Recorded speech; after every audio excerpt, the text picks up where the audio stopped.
All right, you guys. Well, if Halloween is your thing, then I definitively have a scary story for you. And it's scary because it's not fiction. Okay, this is real life. The assassination of my friend Charlie Kirk. We are now, I believe, extremely close to solving this thing. I think after this episode, you are going to recognize that there is just irrefutable proof that there were, in fact, foreign actors involved. And of course, that implies that our government knows. Our government absolutely knows. We already felt that way. So let's jump right back into this impromptu episode. Welcome back to Candace.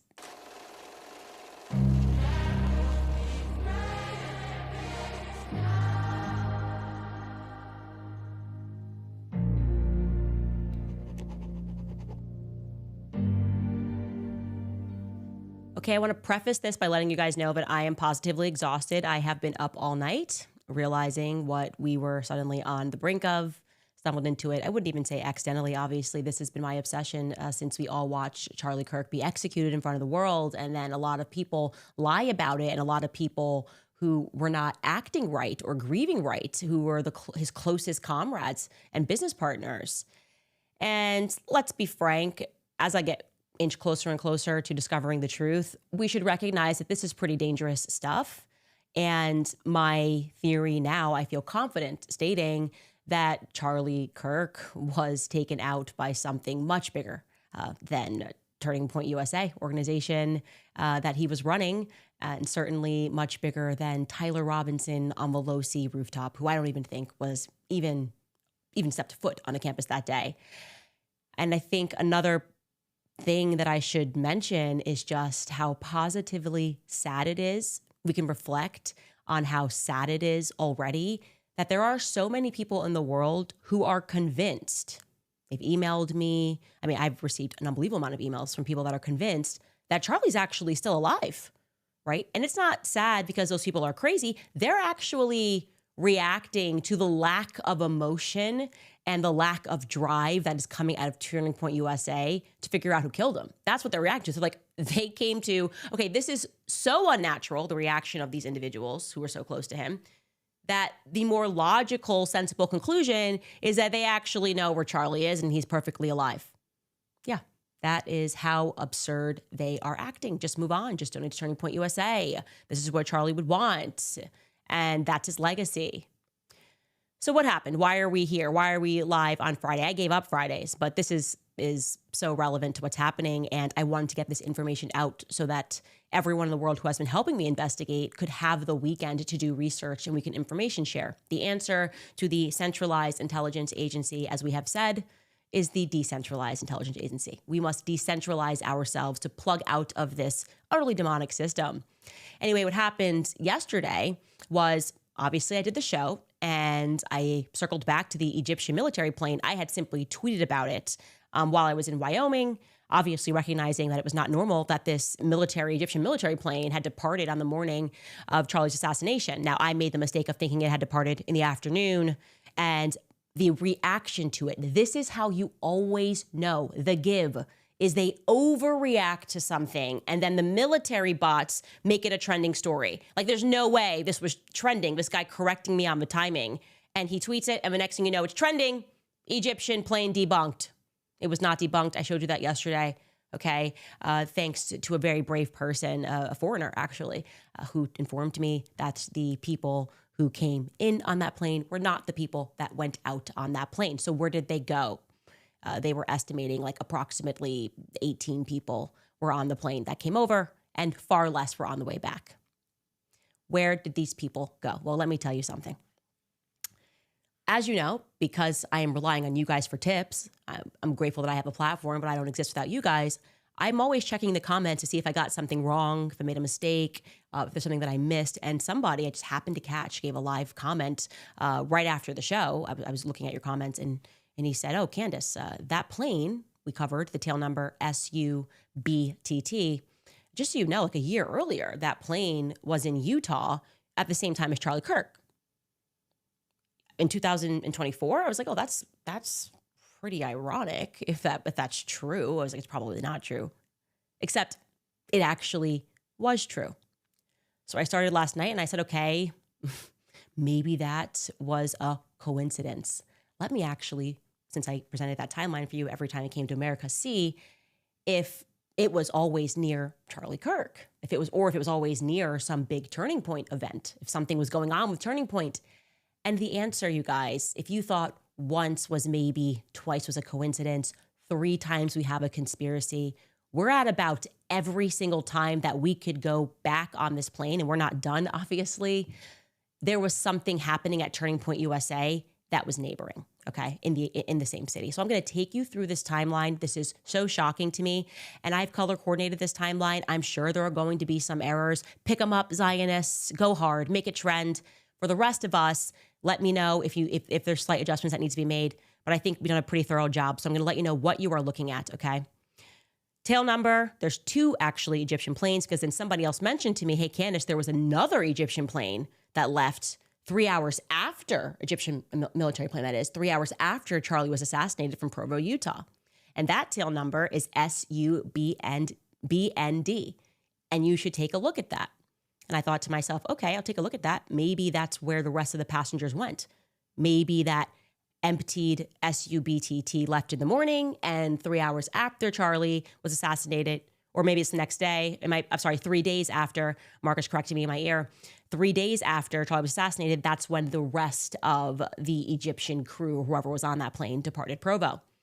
So we have 2 tail numbers, and they're going to be color coordinated to make it really easy for you, okay? Tail number SUBND, that's a Gulfstream 4. It's about 12 to 6 passengers. And tail number SUBTT, that's going to be our main one. That's our Falcon 7X. Again, holds about 12 to 16 passengers. Now, for those of you who are not jumping around flying on private jets all the time, the tail number essentially is like, the best way to think of it is like a public plane, we'll say American Airlines on it, right? In order for systems to know how planes are moving in the sky, they kind of have to give them a license plate in the sky, so to speak, right? So the tail number is a unique license plate that literally is called the tail number because it's on the tail of the plane, okay? We're going to start with, and I'm going to show you this. I'm showing you this just because 2022, as you can see, I haven't made any notes on this because I haven't gotten back that far. But these are the 4 times that BTT, so if they're both SU, that BTT was here in 2022. That's the furthest that we can go back on flight radar. Now we're going to go into 2023, and I have included notes that I think might be relevant to the story. So in 2023, Charlie Kirk, I went back on his X feed, and he is hitting hard on Ukraine. I mean, like, he's tweeting out photos of Zelensky half naked because, you know, he used to be an actor. Obviously, he's a homosexual male. He's basically demanding, keep this up the whole time, guys. I want them to be able to look through this. He's basically demanding that we pull out of the Ukrainian war. He's accusing Ukraine and Zelensky of corruption, of financial fraud, of money laundering. You go back and he's just basically declared war on the Ukrainian war, figuratively speaking, okay? And he's not siding on Team Ukraine. He's not pro-Russia, but he's not Team Ukraine. I think that's relevant, obviously, because, when you talk about money laundering around Ukraine and Romania, you're actually stepping on the heels of America, right? You're actually, that's not something that you can just say when you run this pro-American organization, given the fact that these people run our government. January 10th to 19th, I'm going to also say that I think this is relevant. Rob McCoy hosts the first ever Turning Point USA Faith Pastors Tour of Israel. He's guiding a group of pastors through Jerusalem. On February 20th, I think this might be relevant because the same people that infiltrated or hostilely took over James O'Keefe were involved with Turning Point USA. James O'Keefe was the founder and the president of Project Veritas, and he and Charlie and myself all met at the same time in November. That David Horowitz Freedom Center event that I was telling you about. James O'Keefe was really young, so we all kind of came up in this movement together and have always been very defensive of one another. So on January 20th, there's this like hostile takeover, what appears to the public at least is a hostile takeover of Project Veritas. James O'Keefe gets pushed out. He's ousted from the board of his own company, and Charlie publicly announces his support for what he perceives, like the rest of the world perceived, was a bit of a hostile takeover, okay? February 21st, we now have BND, okay? It flies into St. Louis, Missouri, and it lands at 2:38 p.m., and it's going to stay until May. The blue one you're going to see stays longer when it arrives, and then the yellow one will come behind it. BTT will come behind it, okay? So on February 25th, BTT comes in. And BTT, again, they're both flying from Cairo every time, typically through Paris, and it then lands in St. Louis, Missouri. And this is relevant because on February 27th, this person, who I hadn't heard of before, named Sean Foyt, I believe I'm saying that correctly, Sean Foyt, is announced as the Turning Point USA faith contributor. Now, this guy is in partnership with Rob McCoy still today and to this day at Turning Point USA, doing Turning Point USA faith stuff. And this is also relevant because by all accounts, this guy is a sleaze. And what I mean is that people were coming forward and saying, the money's looking funny with this guy. He's not a true Christian. He's faced accusations of fraud, of embezzlement. I'm painting a picture for you. But to stay on this Sean Foyt thing, is I had to actually look him up. And I saw it on his biography and on Wikipedia, by the way. So I haven't done a deep dive on him by any means, but I was like, I recognize that name. And I recognize that name because many people emailed us after Charlie's assassination, and they thought Sean Foyt was the guy that was standing and cheering USA, USA. And I think he did a video and denied it, but that's the only it's the only way that I was familiar with that name. So look him up on his biography. And it tells us that he was born in Montana. He's a son of a dermatologist. That dermatologist is not named. He's, of course, a Christian Zionist, you guys. That's obvious. But he grew up playing music in a New Apostolic Reformation church, okay? New Apostolic Reformation. Going forward, we're going to term that NAR, N-A-R, okay? And he would record prayers and prophecies that were made and impacted Foyt, it says, as he was growing up, okay? He was a part of the NAR Apostle Shea On's prayer rallies, it tells us, okay? Point being is that he is involved with NAR. Now, the reason why I'm telling you that is because there is a Twitter user, an ex-user named Melissa. She goes by Mel, and she uses the handle Village Crazy Lady. And her and I have been speaking because you just know when someone is a real one out there. And I've been watching her, and I'm like, okay, she's on it. She's like me. She's a mom. We're not messing around with what's going on in the world today. And she's been calling people out left and right. She's not pro-Israel. She's also a Catholic. And when her and I spoke about this Turning Point thing, she said, are you familiar with NAR? And I said, no, Mel, I'm not familiar with NAR. What's NAR? And she was like, I'm looking into this. I'm digging into this NAR thing. There's something here. If we start talking about Rob McCoy, something's going on here. So she's going down the figurative NAR rabbit hole. If you don't know who she is, you should follow her. I told her to pin whatever she's learned about NAR to the top of her profile today. That's Village Crazy Lady. But that's the introduction. So NAR is somehow going to be relevant. Again, we are at an early phase in this investigation. Let's jump back into our timeline here, okay? So he is announced that he is going to be heading up. Rob McCoy is obviously now the co-chair of TPUSA Faith. He brings on Sean Foyt, presumably. And on February 28th, Sean Foyt it's announced that he's going to be heading up the Kingdom of the Capital Tour. So he becomes the face of this Turning Point USA Faith Tour.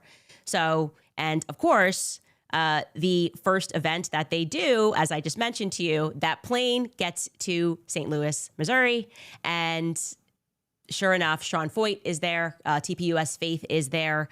They are at the Capitol, and they're doing this event. Okay, so interesting. I went, okay, that's kind of interesting. Let's keep going. Now I'm just going to scroll through this because this is timeline one for myself because it's going to keep building everywhere that Charlie is speaking, Charlie is speaking. Let's look at March 24th. 2027. I'll tell you why this is interesting to me. Turning Point USA has their first ever Faith Pastor Summit. I spelled that wrong there. The Faith Pastor Summit, and it's in Nashville, and it's headed by Rob McCoy. And lo and behold, while they're here, there is a trans shooting, a traumatizing trans shooting in which the feds engage in a cover-up regarding, okay? You remember this shooting because it was at a Christian elementary school.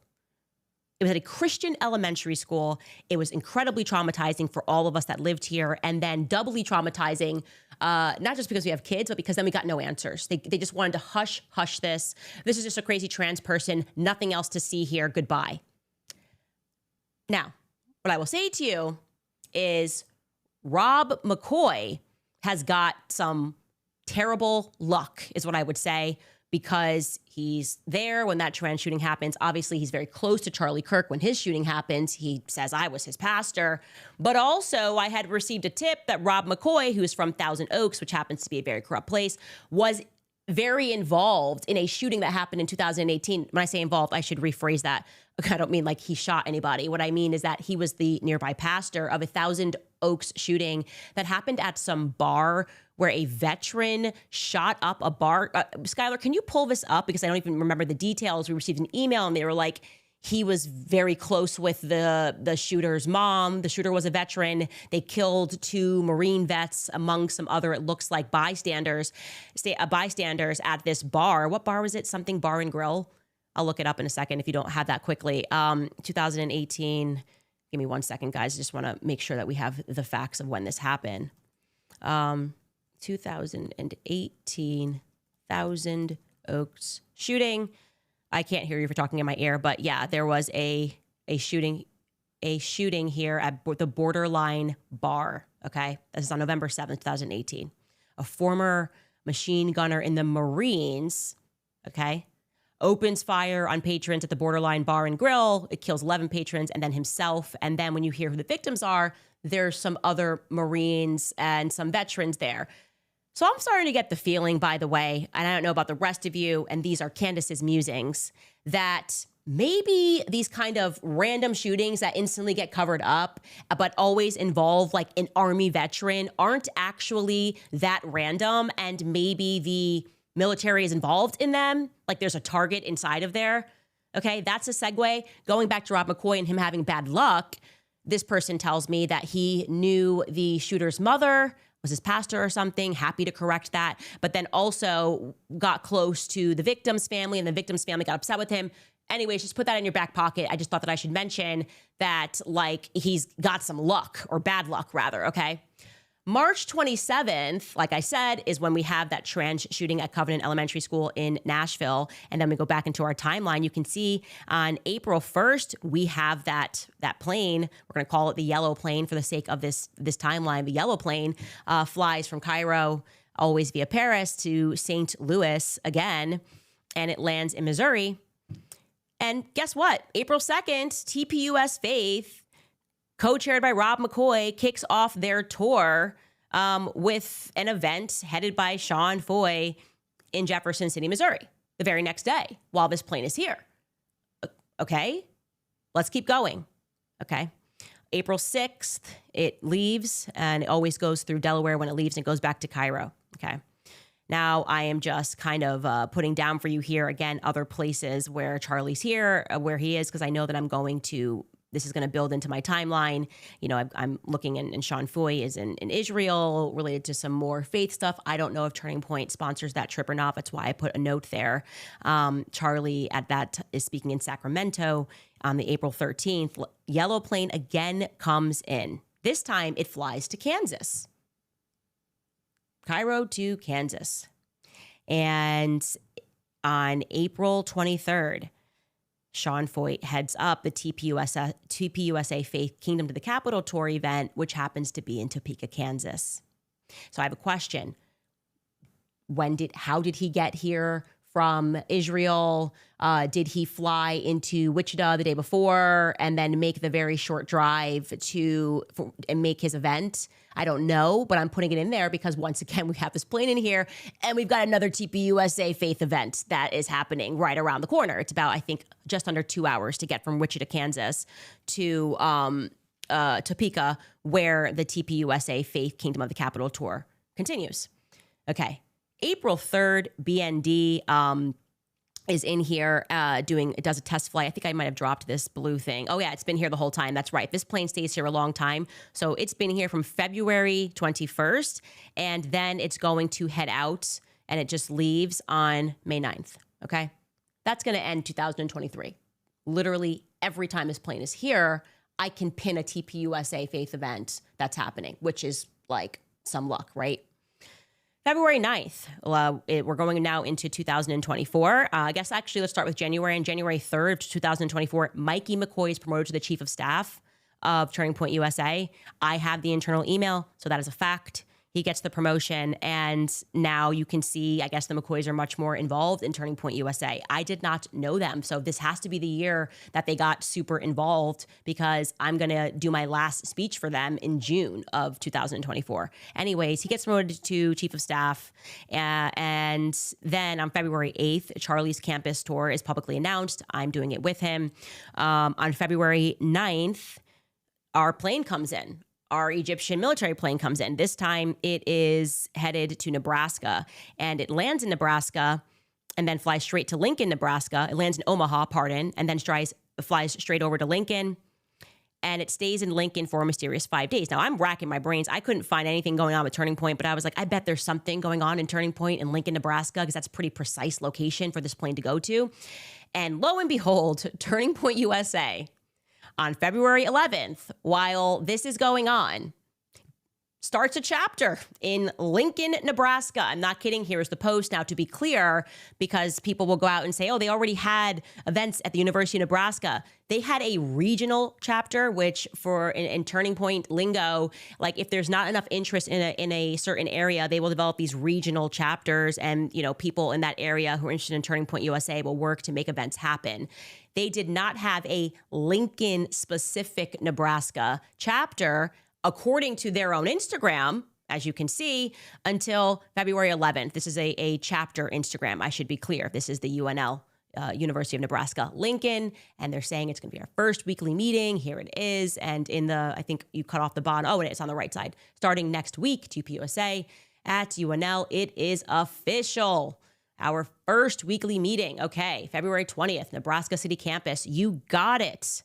You got it. I would like to know, if you are a Turning Point USA insider and you are watching this show, who started that chapter. That is very relevant to my research right now. Who started the Lincoln, Nebraska chapter?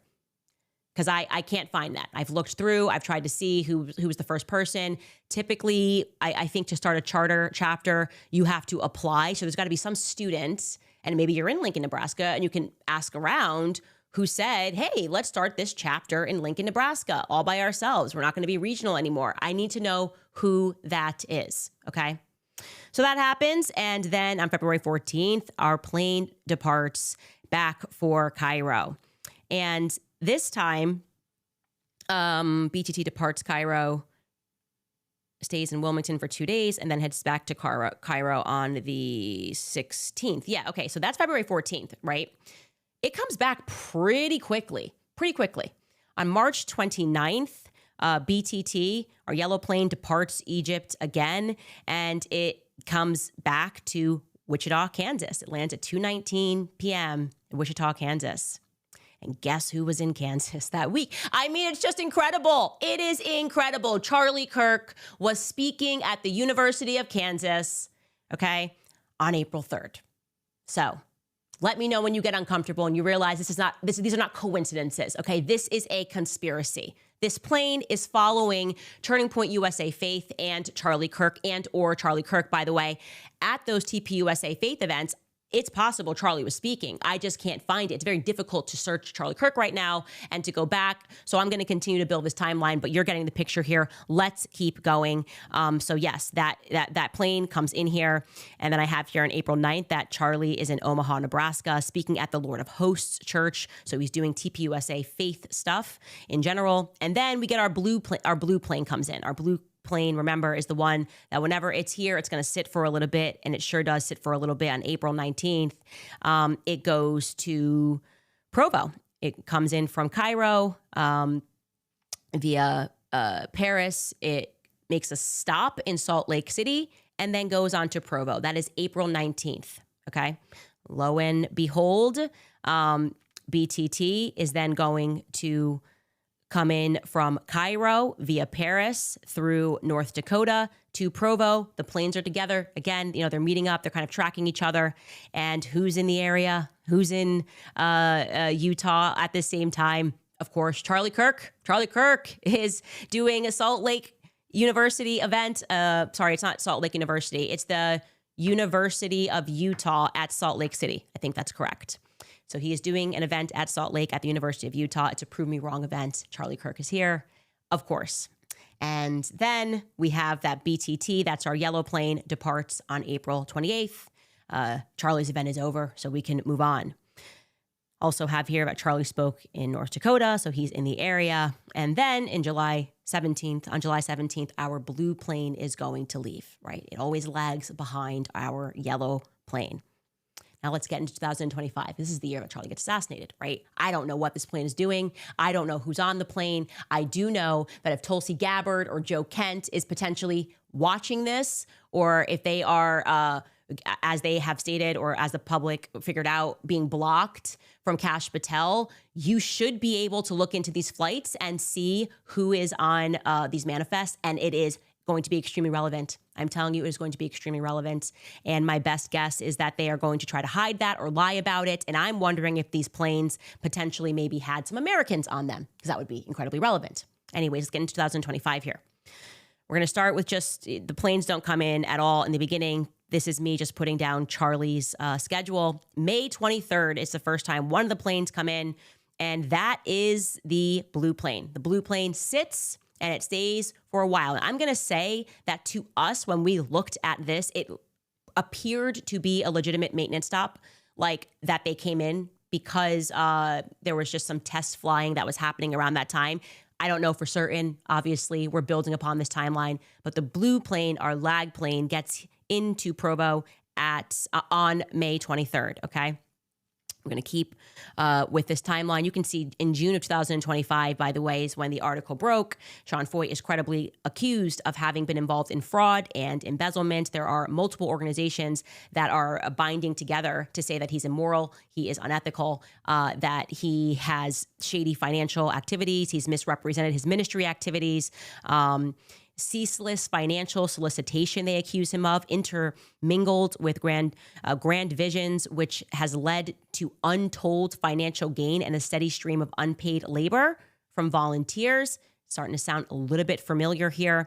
And they make statements that he was purportedly using, and I'm going to say this is allegedly, I'm reading this from the article, using business credit cards for personal expenses. He diverted donations to personal accounts. He inflated the prices that were paid to vendors. He's using ministry funds to rent his own cabin in Montana for the ministry board meeting. I mean, there's all of these allegations that are coming from him. And by the way, even people who formerly worked at Turning Point USA say the same thing, that there's something not right about Sean Feucht. Now, despite all of this, and this breaks down the very many properties that they say are owned by him, very expensive properties, by the way, there's always going to be a real estate, there's almost going to be like a real estate theme, and what we're going to discuss later.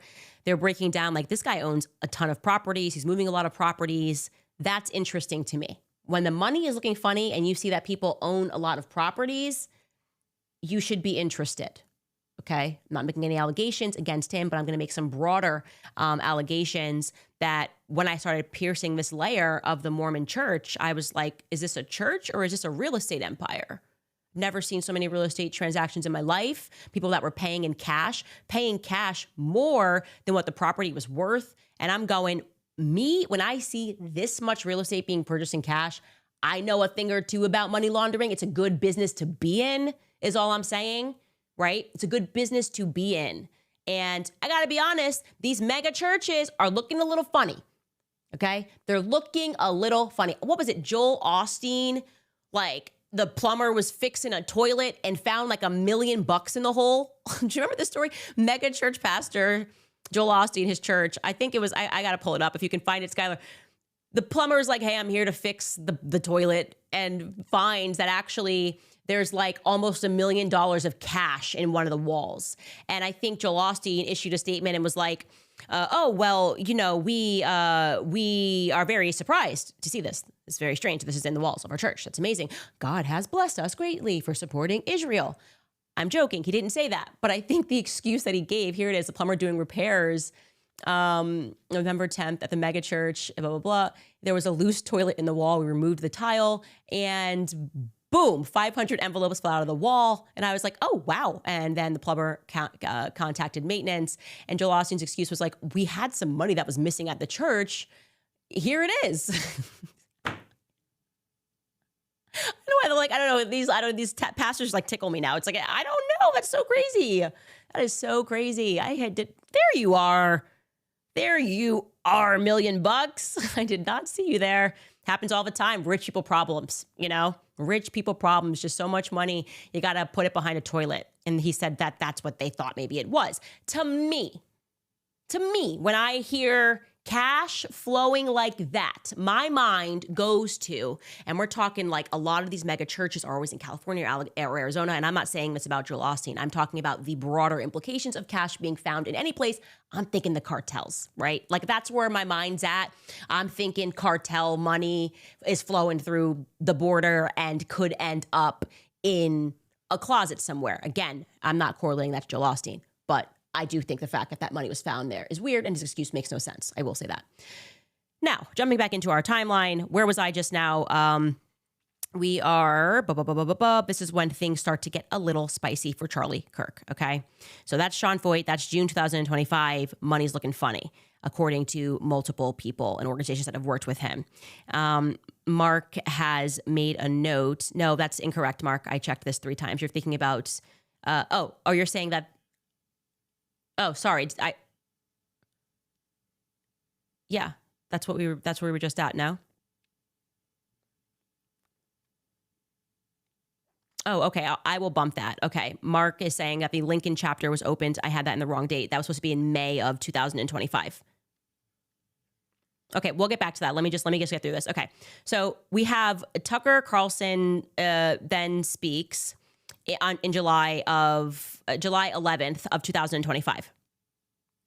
This is a very big deal, okay? Very big deal. Tucker Carlson gets on stage at Turning Point USA, and there is a donor panic, an absolute panic. He gives a speech. He calls out Jeffrey Epstein, right? He's calling out Jeffrey Epstein. Dave Smith is speaking. They're talking about Israel being a problem.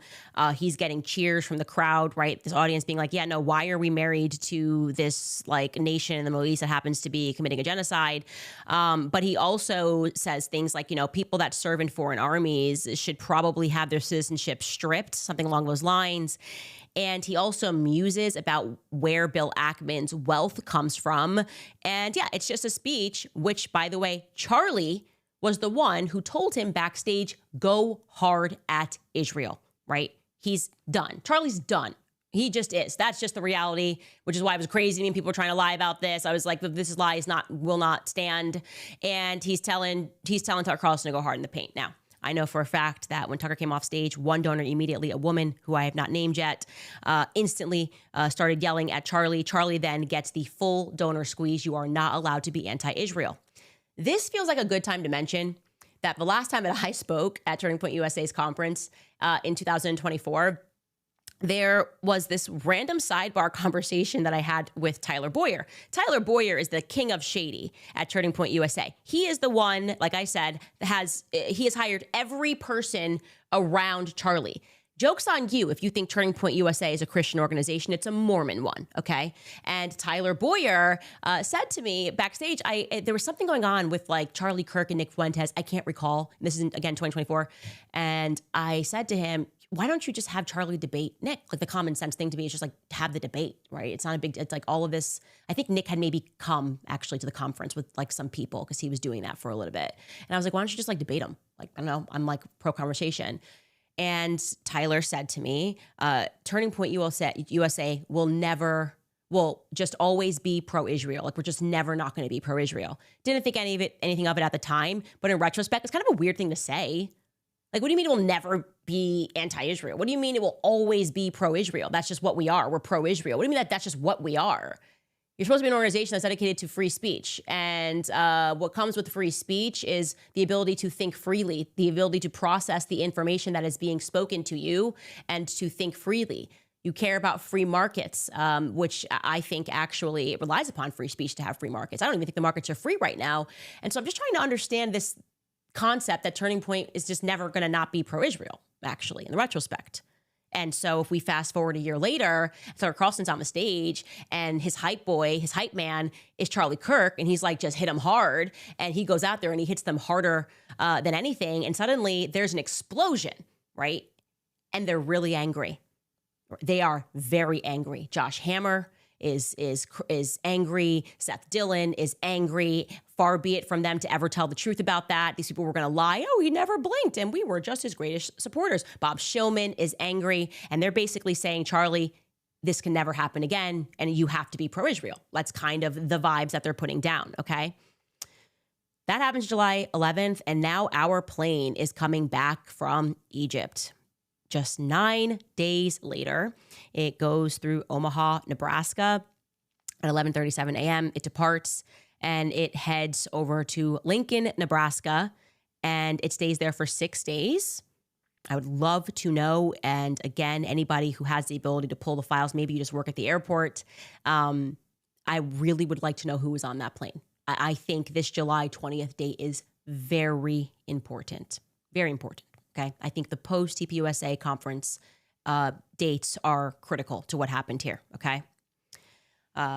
Then Charlie speaks to New York, and after that, he heads up to New York in the Hamptons, and Charlie Kirk himself, described it as an intervention. Seth Dillon is lying through his teeth, okay? People that were there said Seth Dillon was rowdy and pushing Charlie on his views on Israel. Charlie himself described it as an intervention that was staged over his viewpoints on Israel. Okay. And maybe they were going to see if they could fix them. You know how every episode of Intervention ends. They ask you if you want to go to rehab because they love you. Okay. They read the letters. Ooh, Charlie, I remember you. You were so brave. You were so brave and you loved Israel and you understood that your job is to be a good little goy and do what we say. Oh, I miss you. Do you want to go to rehab? But that phone call wasn't coming in from mom or dad. It was coming in from Bibi Netanyahu. And that's kind of terrifying, actually. Bibi Netanyahu is like pretending to be your friend. Hey, come to Israel. And how do we know that happened? Because Bibi told us himself. So this is not in dispute, right? Bibi raced out of the gate to establish Charlie Kirk as like Israel's top goy. And he said probably too much. He said he called him 2 weeks ago and he invited him to Israel. And the part that he left out was Charlie declined. So when he got the phone call to go to figurative rehab, Charlie said, no, I'm good, actually. Bibi offered to fund Turning Point to the next level, okay? Andrew Colvett should be able to confirm that, yes or no. Don't dance around it. I don't like with dancing. Him and Alex did, oh, this, blah. It's a yes, okay? Take it to the next level. With what money, though, actually? It is relevant, and it is true that Charlie did not know where the money was coming from. That's why he established Doge, okay? He did not know where the money was coming from or where it was going to. That sounds to me like a very sophisticated money laundering operation could have been happening under his nose. Now, I'm not a forensic accountant. I am saying this so that those of you who are forensic accountants can go do what you do and figure out, for Charlie, establish the internet Doge, okay? Where was the money coming from? And where was it going to? And then my Turning Point insiders tell me the money was indeed looking funny, okay? It was just a lot of money coming in really fast, then going out really fast. And I can tell you what it sounds like. We don't have any facts on that. We only have just a sense of Charlie's emotion at the time. He says, no, Bibi, I don't know maybe where this money's coming from. I'm good. I'm not going to go to rehab in Israel. And I'm not going to take your money. Charlie says no, okay? And what happens next after the Hamptons retreat is that and I think this is a BTT. I didn't put this on August 17th. I missed this. BTT comes in. Is that BTT? Stays for 6 days. Yeah, because it went back to Cairo. BTT, that's our yellow plane, comes into Nebraska and again does that trip into Lincoln immediately. And again, I think these trips are very important, okay? Turning Point USA insiders, I know some of you guys are becoming more and more courageous. What was going on in Nebraska? What's going on at the Lincoln chapter? How did the Lincoln chapter come together? I think you were making a note that was supposed to be in 2025. The Lincoln chapter came together. Is that what you were saying, Mark? Okay, so I'll edit that in our updated timeline so that you guys that are watching this can update that in your timeline. what is going on in Lincoln, Nebraska? I feel like something very relevant is happening here.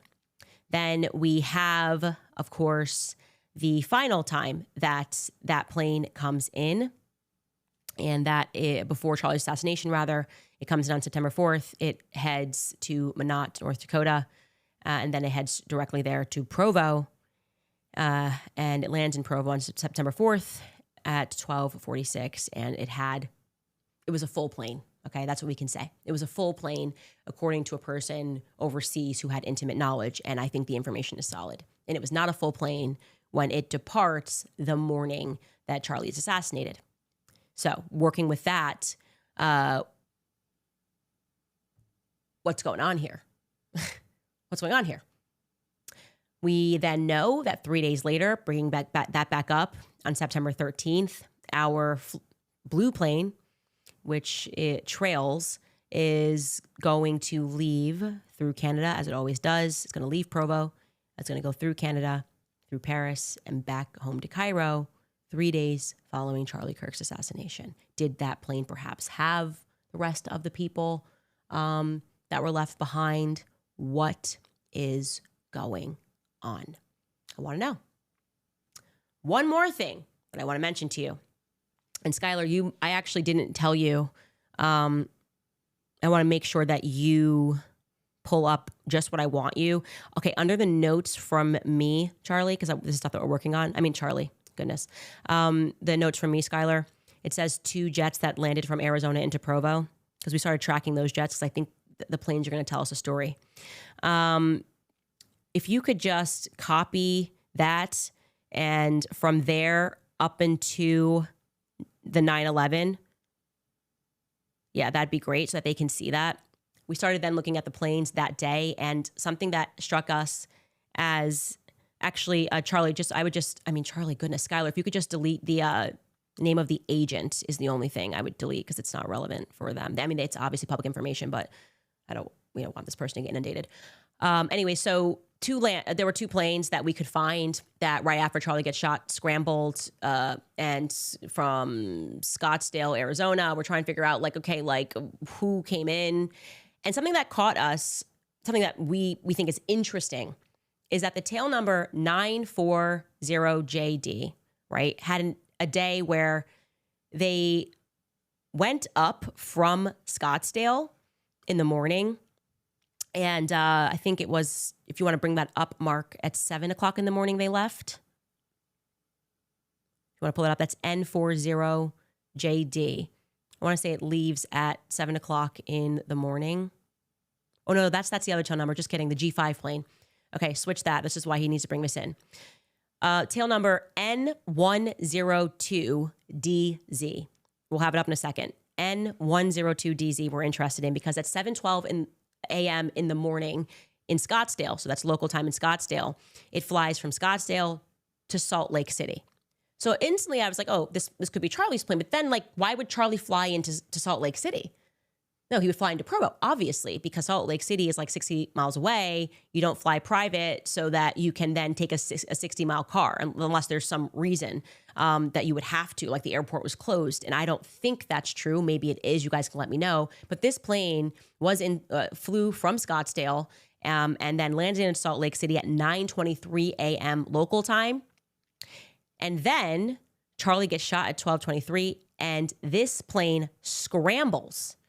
And it leaves Salt Lake City and it heads to Scottsdale at 1 o'clock p.m. So that's pretty quick, but coming from Salt Lake City doesn't make sense to me. So I'm thinking this had on somebody, but why did they go to Salt Lake City? That's what I'm trying to figure out, okay? And so that G5 plane then gets back to Scottsdale at 1 p.m. local time, right? Because they're going to gain time going backwards. And then they are only on the ground for 15 minutes. They turn around and they go right back to Scottsdale. It's possible this plane picked up Erica. It's possible this plane picked up. There's a lot of people that were coming in. I think there's I don't know Mikey McCoy's wife's name. I think she said she was there. Mikey McCoy was there. I don't know who was on this plane. But I'm wondering about that first trip, not even the second trip. It makes sense that you would obviously go pick up people. We know people were racing there. Everyone has told the story 1,000 times. But why was this plane in Salt Lake City in the first place? that's what I'm interested in, I guess, if that makes sense to you guys. And that is what we have been working on. All right, we are going to take a break here quickly, and then we'll be right back. All right, you guys, I'm going to take a brief pause here to tell you guys about PreBorn. You guys know that I love them and the work that they are doing, because I think we all recognize in this moment that silence is not kindness. Silence is consent. And right now, the greatest silence is surrounded about around the topic of abortion, the lives that are lost before they are even allowed to take their first breath. If we are going to call ourselves defenders of life, we should act like it. That's why I'm asking you guys to join me to fight back with action, with truth, and with love. For just $28, that's what it costs to give a free ultrasound to a woman that is in crisis and considering an abortion. Just $28 helps her to see the life that's growing inside of her. It gives her the truth that our culture does not. So you shouldn't sit this one out. Don't wait for permission. You can be bold. You can be clear. You can be unapologetically pro-life by heading to preborn.org/Candace right now. Give $28. You can even give 10 times that if you'd like to. This is the line that we should all hold, and it's time to stand on it. Standing for truth and what is right by saving lives from abortion and standing firm in the gospel. Again, that is preborn.org/Candace to provide an ultrasound for just $28. Also want to tell you guys about the Wellness Company, because it is officially cold and flu season, which means that it's also flu shot season. And after everything that we have been through over the last 5 years, the number of people that are actually getting the flu shot is at a record low. Not to mention the fact that according to the CDC's own data, the flu shot is only moderately effective, whatever that means. And that's not even accounting for vaccine injuries, of course. There is a much better way to stay healthy. You can grab a contagion emergency kit from the Wellness Company. If you wake up with a sore throat or a runny nose, you can address those symptoms immediately with a doctor-prescribed kit that contains ivermectin, hydroxychloroquine, a generic Z-Pack, and there's a lot more in there too. It's like having an urgent care clinic in your own home. You can use that contagion emergency kit from the Wellness Company. And I do it simply because I refuse to be trapped in line at the emergency room or to rely on expensive insurance for catching a simple cold. You can just open the kit when you get it, reference the doctor-written guidebook for safe use, and you can get right back to life. The kit is literally a lifesaver with thousands of reviews from people just like you and me who had their kit ready in a time of need. So head to twc.health/Candace today and use code Candace, and you'll save $48. Definitely want to get that now before cold and flu season kicks into high gear. Again, that's twc.health/Candace, code Candace for $48 off. Kits are available to U.S. residents only.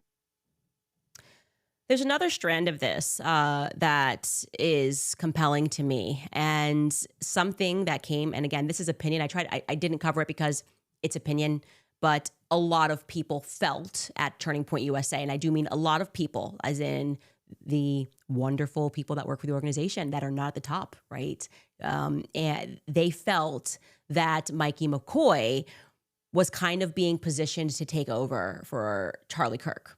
And I never again covered it because, feelings are not facts. But given the picture that we now have of his father and what his father is involved in, and the fact that Charlie was kind of veering from what I think was a predetermined course for Turning Point USA, I have a lot of questions. Also, another person who wrote us was telling me the story about Tyler Boyer's involvement in Maricopa County politics in general. What did he do before in Arizona? And yeah, it's just the kind of stories. Again, he said he approached him several times about embezzlement. Tyler was hooking up with young male interns, or young male workers. And he didn't even care. He's like, I will go on record because all of this happened. And I had the proof that all of this happened. And everybody knows about Tyler Boyer at Turning Point USA. It's like an absurdity. But this is the person that is putting people into places of power at Turning Point USA. He's just involved. And something that was interesting is also how many Russian speakers there are. I was telling you, UVU, there's just a lot of Russians and people who study Soviet studies. Even the president of UVU majored in Soviet studies. Tyler Boyer majored in Soviet studies. He's a fluent Russian speaker. He spent years. And I'm going to assume when I say they speak Russian, that they're probably more tied to Ukraine. Kind of coming full circle on that, because a lot of times people wrongly assume that people who speak Russian are Russian. And actually, Ukrainians, until they made it a law, they had to stop speaking Russian quite recently, were Russian speakers, right? Because it's Russia and it's their home. So it's interesting to consider that there are a lot of, I think even Mikey McCoy's wife might be Ukrainian. Correct me if I'm wrong on that. But that's something that I think is interesting as well. or could be interesting. It might not be interesting, but definitely on the Tyler Boyer front, it's very interesting. He was involved with orphanages in the Ukraine, posted about helping Russian-speaking orphans or whatever it is years ago. Like I'm talking like 10 years ago. I just don't like it. I don't like it. The vibes don't feel right. What was going on? Why was Turning Point, what was their campus doing? Why are people at Turning Point saying they don't know where the money's coming from? Why is no one seem to be grieving him in the right way? Why does it feel to me like a hostile takeover of a company? That's how I personally feel. Okay. That's how I feel. I feel like this was a hostile takeover of a company. And I feel that the company became bigger than Charlie because Charlie was too ambitious and Charlie trusted people and he trusted that people were in it for the right reasons. And what I have learned in politics is people are hardly ever in it for the right reasons. Truly. If you are getting into politics, you think you're going to meet good people, you're out of your mind. You are out of your mind. In fact, if you have a lot of friends in politics, I probably already know that I can't trust you because I know what it takes to keep friends in politics. Friends of Charlie Kirk, look what they're doing. Kash Patel, Charlie had him on his show. Kash Patel should be the FBI director. He fought for that. Look how Kash Patel is acting, right? 33 hours, wink, wink, Freemasons, wink, wink, wink. Oh, Tyler Robinson's file adds up to 33. Oh, the Freemason Lodge in St. George or in Utah is number 33. It's like, we get it, okay? This was an assassination at a very high level, and they do communicate with numerology. And if this sounds above your head, it's probably because you're not in my book club.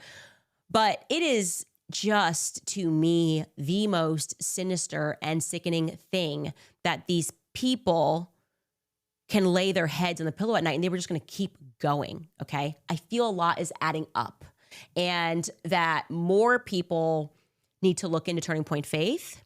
They need to look into NAR. Again, I would follow Village Crazy Lady on X.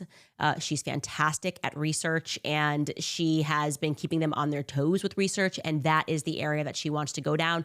I can only chase so many rabbits, and I think what we have an understanding of is an apparatus that was about anything but faith, okay?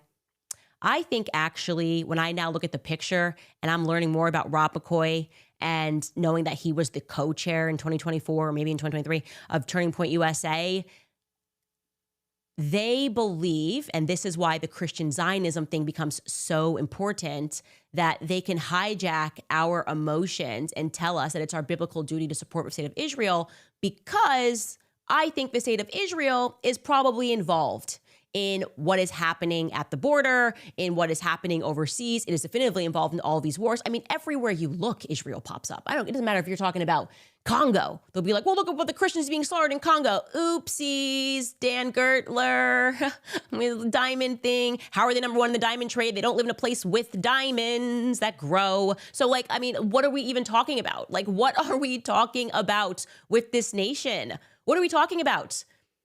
Charlie was a Christian Zionist because he believed that was true. And I actually believe it is a perversion of scripture. And I am begging you all, those of you who go to these mega churches, those of you who are evangelical, who follow these evangelical influencers, you are probably noticing about now that they are mum on the topic of Charlie Kirk. They want to move on. They want to let it be known that it's just a trans shooter. Not one of them is standing up and going, no. I spiritually feel that something is wrong.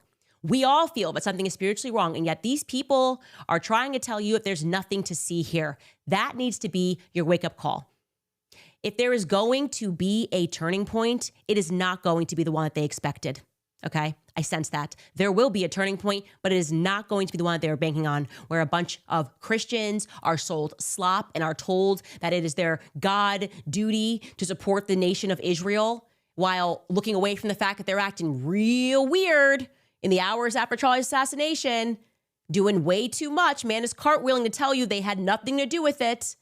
They are asking you to set aside your instinct, your gut instinct, your God instinct. You recognize something is wrong. That's why you're watching this show. You are recognizing that the people around Charlie are not acting in the way that they should be acting, that their emotionality is not meeting the moment of violence that we all witnessed.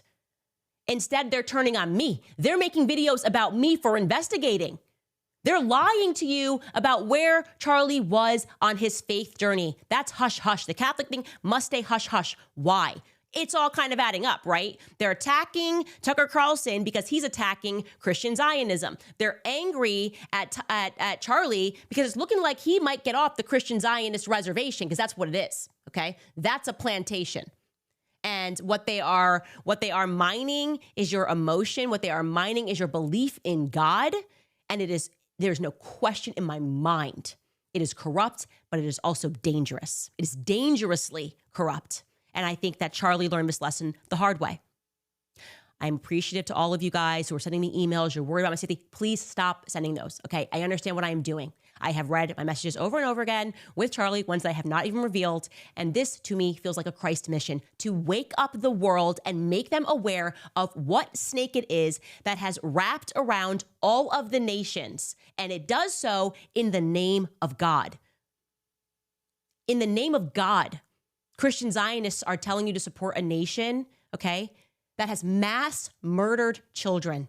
You can watch the videos. They're telling you to do this because it is your biblical duty. When are you going to wake up? Charlie Kirk, he was the #1 Zionist for a very long time, Christian Zionist for a very long time. Look at how they are treating him now that he is dead. They are lying on his name. You have to wake up, okay?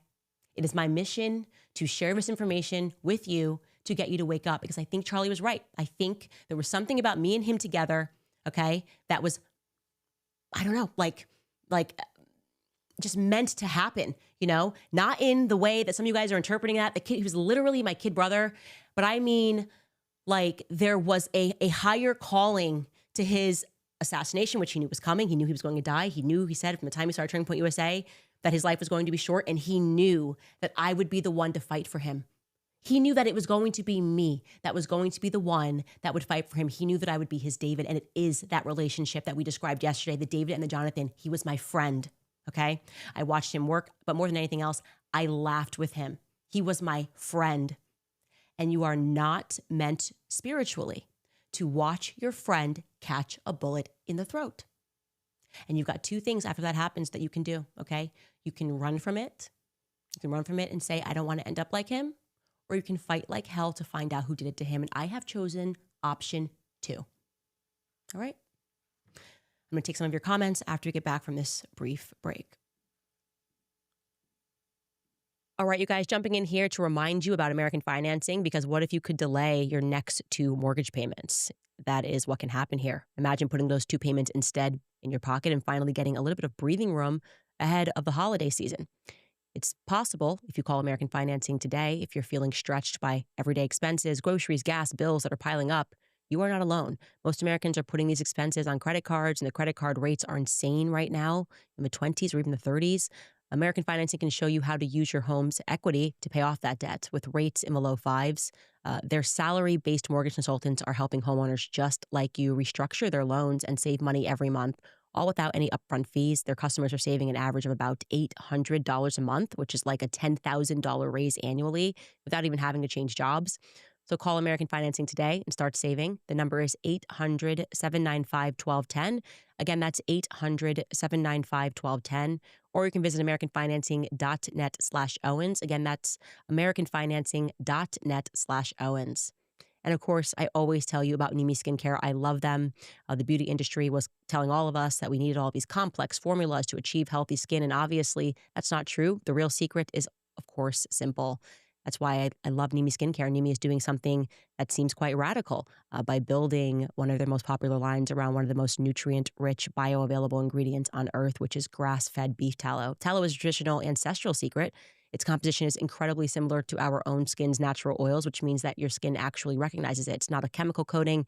It's real nourishment. Nimi has 2 products from their tallow line that you should definitely know about. First, for your daily hydration, there's a Sunshine Tallow Cream. This is going to be your go-to moisturizer. It's light, it absorbs quickly, and it does not leave you with that greasy feeling. They combine that with Suling aloe vera and jojoba oil. It's perfect for your face and body to create a strong, resilient skin barrier against the daily grind. And then for the problem areas, they also have the Buzz and Tallow Balm, which is an ultra-rich balm that uses tallow and beeswax to create a protective barrier. It locks in moisture. It shields your skin from the elements, allowing it to heal.